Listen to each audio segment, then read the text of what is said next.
Welcome viewer, I am Murugan S. This video tutorial describes how to find graphic card memory details in Windows 10. Click Start, Settings.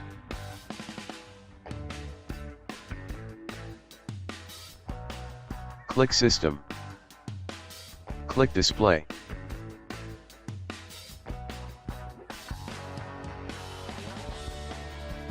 Click Advanced Display Settings.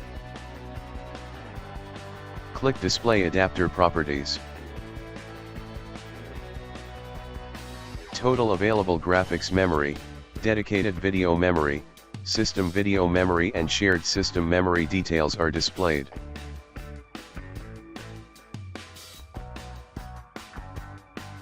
Thanks for watching. I hope this video tutorial helps to solve the problem.